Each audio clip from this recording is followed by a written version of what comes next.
Hello coders and welcome to my Indiamoon tutorial on how to use HTML or Hypertext Markup Language, whatever you want to call it. In this presentation, I am going to go over every single tag in HTML in one video, so just by watching this one video you will completely understand HTML. And just to get the basics done with, web browser reads HTML, which is just a text file filled with tags. HTML is not a programming language and the tags are just words or individual characters and angled brackets that tell the browser what text needs emphasis, what is a paragraph, where you get images, or how to take a visitor to another page if they should click on a tag. There are 89 total tags, but for the most part you're only going to use 20. And to start off any HTML document, you have to define what version of HTML you are using. This isn't something that you have to do, but it is something that would be required if you were trying to write compliant HTML, and this isn't anything that you really need to memorize, you could just copy it. And there are links in the underbar to everything I type here. And I actually did this presentation, a version of it anyway, in a previous tutorial, but GB1948 told me that that tutorial sucked, so that's why I'm redoing it in my new format, and that's that. So this is telling the browser that you are using transitional form of HTML in this document right here. Then of course you would type in HTML, and this is telling the web browser that this is an HTML document, but of course that's what this tells it already, and you could of course cut this out altogether and just use HTML, but we are going to be as compliant as humanly possible. Then I like the tab in everything as I go along. You're going to define the head section of your HTML file, and in this section everything that lies between this opening head tag and this closing head tag is going to define what type of content can be found on this HTML page. I'm going to define what language I'm going to be using as well as the character set that I'm going to be using in this document right here. Content is equal to text for size HTML character set, and this is based off the fact that I'm typing in English, for this information is in English, and always close off these tags.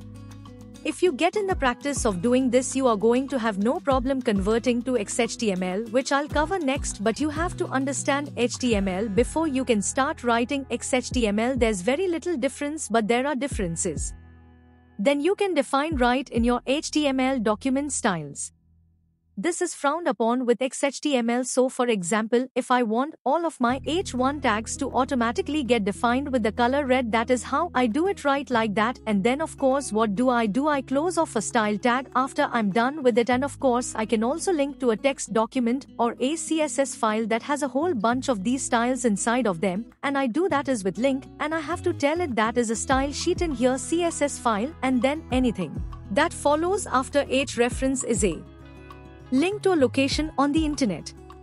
Well, since styles.css is stored in a folder that is the same folder as learn.html, the document I'm working with, I can just put that here. Also, I could put www.website.com data and link to any document, and I want to close that off. Another common thing that you'll find defined in the header section is a description of what isn't on this website. Content is equal to, you're going to use this same format name and give it a name, and then followed by content. You can define as many meta tags as you want. It's just additional information on the website, that's all. Meta tag is Bob's Hardware, and close off your tag. And then another common meta tag again, name is equal to keywords, content is equal to, and you quit hammers, nails, blah blah blah blah, whatever else you want to put in there isn't going to be keywords. And then probably the only other common one, it's not even that common, with the author, close off that tag. And then the final thing that you will commonly see in the header section is title. See, these are all just tags, that's all it is. Welcome to Bob's Hardware. Of course would be much better to play keyword tags that you are targeting here, and that's it. That is what you will find in the header section in HTML for the most part. Now what you're going to define is everything. It's going to be in the body, what's going to show up in the HTML over here, and you do that with the body tag. Like I said, I'm going to go through all the different things available. So first you have what are called h1 tags, and I'm just going to go each one inside here and close this off like that, and there are 6 of these guys. So just to make my little life a little bit easier, there's an h2 tag, and this is just defining different sizes of text, and you can see right here this is red h1. Why is it red? Because we told the browser that's how we wanted it to find, but you can see as the tag's size has changed for these h1 defined pieces of text that the text over here in the right side of the screen decreases. Okay, so as it goes up, each one's the biggest, h6 is the smallest, and then you have the abbreviation tag, and what that's going to do is, let's say you abbreviate something, so you say as soon as possible. Okay, so you want as soon as possible to show up on the screen if somebody puts their mouse over an abbreviation like that. And I'm also going to define an acronym because it's similar title, it's equal to. I'm actually going to do exactly the same thing here. Jump over here, and you can see whenever I put my mouse over top, as soon as possible pops up here on the screen. See, and then the same exact thing pretty much happens with both of these tags. And let me define the bold tag, and you define that just like this, fold, and then you have the big tag, kind of similar. And then I'm also going to show you the break tag. What this does is it forces a line break. You define one of these guys, and you can see over here to different other styling formats, and now you see that bold and bigger on separate lines, because BR the closing bracket here is going to force her to be a new line. Then you have block quote. What that's going to do is it's actually going to indent the text, and you can see how it indented that text right here. Then you have the center tag, the emphasis tag, which is just like an italic tag. You can see that there are some tags that do pretty much identical things. Here's italic, and you can see center tag. I like italic and me to see they're identical, they both show up same on the screen. Just let me enlarge that. Then you have a paragraph tag, and what that does is it just forces a new line, just like the break tag does after it prints out the paragraph. So then if you'd like to define a quote without actually using quotes, you do it with the Q tag. And then if you want to do what's called a strike through, just put an S inside of tag, right like that, small, and you have strong. And you can see over here what those all look like. I'm a quote, I've been struck, I feel small, I'm strong. And then just to finish these guys off, you have subscript and superscript, and those are all the different ways that you can style text inside of HTML, just like that. So now you know all those. Let's jump on to image tags. Now you want to define an image or pull off image from anywhere on the internet. This is how you do it. You start off with img, and then source is equal to, and then you want to define the location of that image wherever it is on the internet. With alt, we are going to provide text. It's going to explain exactly what this is. And then if you want to also define the height that this is displayed in, you just do that. With height, you want to define the width, you just do it like that. And if you don't define it, it'll just stay whatever the default is. And of course you want to close that off, and you can see it grabbed that image and it shot it here on the screen. That's pretty much all you need to know about working with images in HTML. Now I'll go over all the different types of lists types first.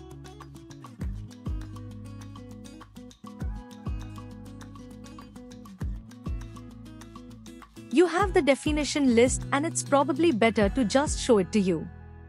Here starts off with DL. It works just the way you would think it does. DT, you're going to define the thing you're going to provide a definition for, and then with DD you define the actual definition, and you can continue from there. I'm just going to stop it right there, and then after that you have ordered lists, and that starts with OL, right like that. Lee, and then close that off, that's an ordered list. And then you have unordered lists, OL, it starts off with, and then inside of it use Lee again, so I'm just going to copy that.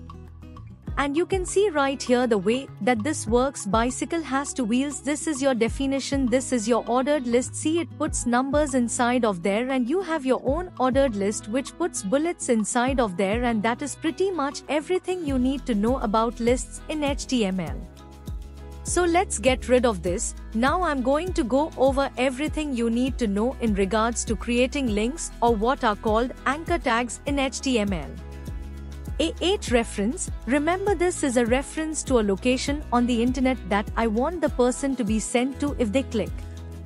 Close that off. Then you have target, and here I'm going to define target as _blank, and what that's going to do is it's going to force this web page when clicked on, whenever the link is clicked on, to open in a separate tab in the browser, a separate window depending upon how your browser set up. And if you do not put blank inside of here, you could also put self like this, and what it would do is open in the currently open window instead. And here you would define what the link is actually going to say, and then you want to close it off with a closing bracket right there, and you can see that it shows up right here. So let's say I wanted to create a table, then you can type in summary, which is going to give a brief explanation of what the table contains. You can also define a caption like that. Then you want to start off your table with TR, which is going to define a row, and then ETH is going to define each one of those columns. So Saturday, close those off, close off your row, copy rode bike and ran. Yes, I'm very into exercise hardly. And then of course you wanted to define the end of your table, and you can see over here there's no styling around this table because I'm working towards understanding XHTML, which requires that all styling be done with style sheets. But you can see here is your caption, here is your row of information, and then there is an additional row of information. And then the final thing you're going to do in HTML is create what are called forms, and what this is going to do is it's going to accept input from a user of your website.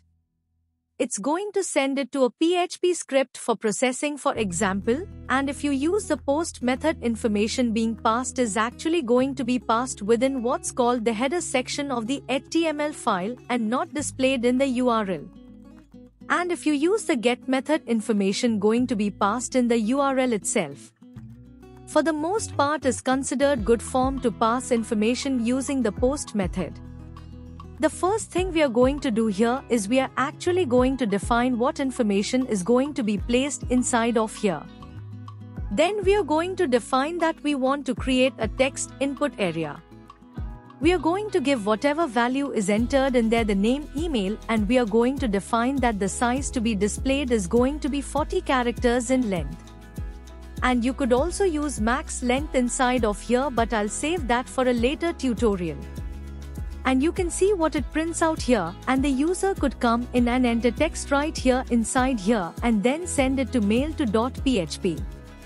If you'd like them to be able to enter large amount of information, then you would use what's called a text area input tool, and all you would do to create that is instead of putting input type text, we are going to type in text area, and we'll define how many columns we want this guy to have, how many rows, and the name it will be associated with whatever information they enter in here, and then this would be default text that would show up whenever this is actually loaded, and you can see how that shows up on the screen instead as a big box for entering text, and then there's default text.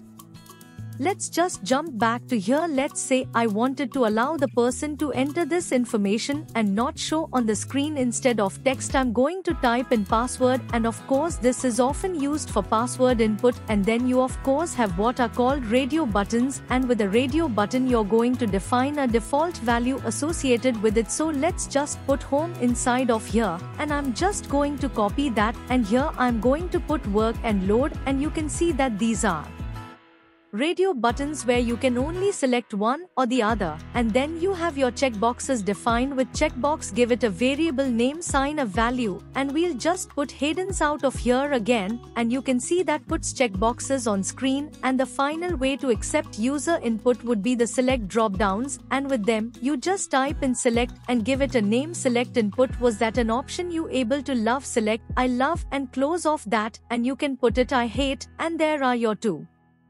options and using select boxes. And the only other thing that's left over in learning HTML is how to send this information, and how you would do that is by creating a send button, and that is just input type is equal to submit, and then value is the words that are going to show up on your button. Whenever anybody hits that submit button, that information is going to be submitted to this file right up here, all the information that was selected inside of there. And to finish off, of course you would close the form tag, and the only other thing that you might want to pass in this form would be a hidden field. You find that with input type equal to hidden, and this is a value that is going to be passed along, but it's not going to be displayed on the website. Common thing to do, pass a value that says that this has been submitted. So there is every single HTML tag that is used on regular basis. I knew so long tutorial, but you know it all now. If you have any questions or comments, leave them in the comment section below. Till next time.